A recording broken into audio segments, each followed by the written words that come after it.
tami hutule dusi tami tengi une kang hola nang phanki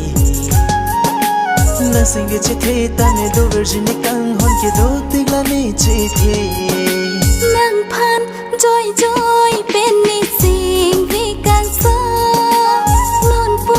be bar hai he chu be non o deng un chi ma kang hon nang sing vi ak lo che man chi ma kang hon nang ni kaya ni nang phan si neta kari kamun thi neta nang phan si wang ji mene pusi